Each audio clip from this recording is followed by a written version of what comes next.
Hello, today we're going to read No Bones About It, Discovering Dinosaurs by Anna Prokos. The author asks some really good questions.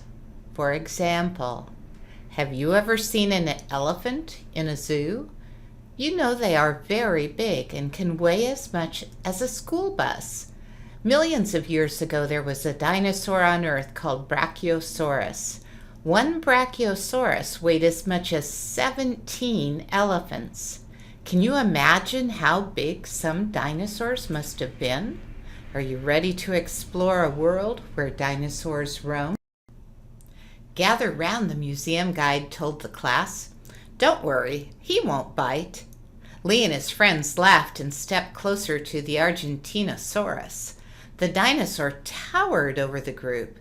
Lee had never seen anything as big as this dinosaur before. Lee stared at the dino's long neck. Its head nearly reached the ceiling. That must have been the biggest dinosaur ever, he exclaimed.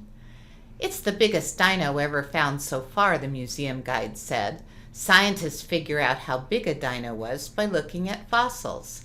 To estimate the size of this Argentinosaurus, scientists studied the size of its thigh bone and backbone.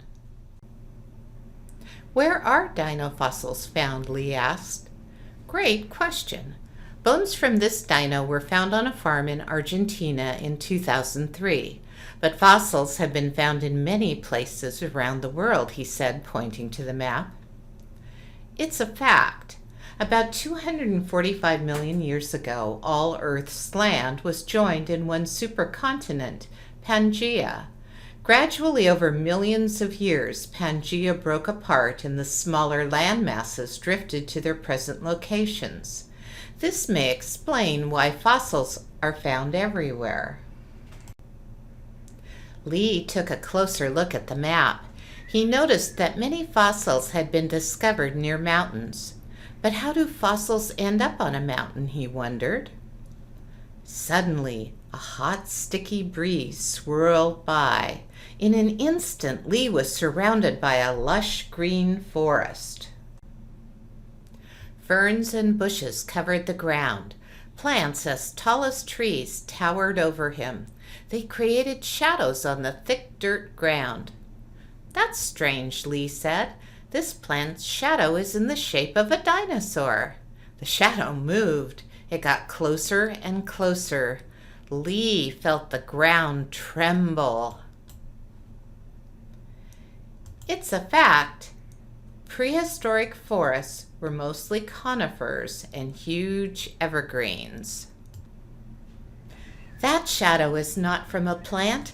It belongs to a dinosaur. Lee couldn't believe his eyes. A group of dinos was heading in his direction. The herd rambled closer. Bigger dinos led the pack. Smaller ones trailed behind. All of them left deep tracks in the moist soil. It's a fact. Some smaller dinos, like Deinonychus, moved and hunted in packs.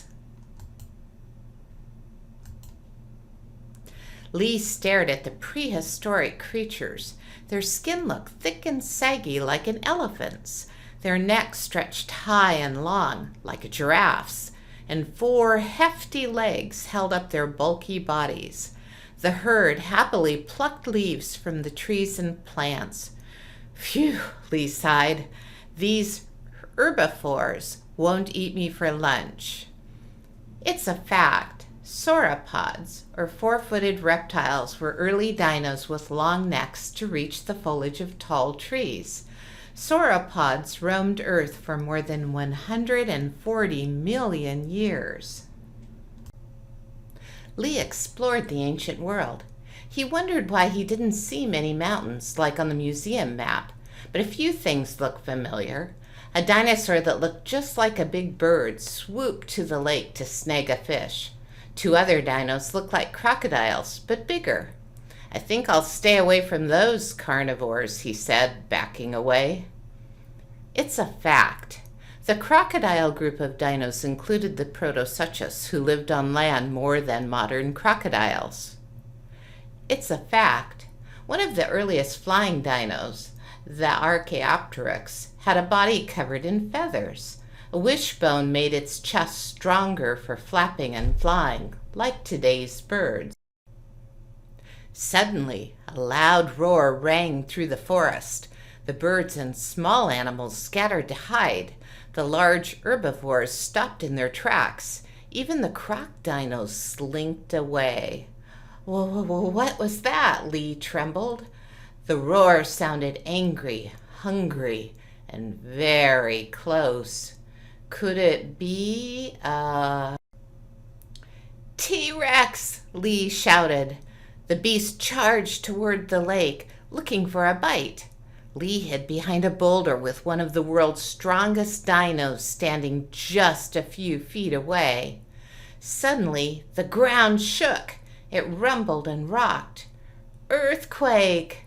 Trees collapsed, rocks tumbled. No matter how hard it tried, the mighty dino couldn't escape the disaster. It's a fact. One of the most feared dinos ever was Tyrannosaurus.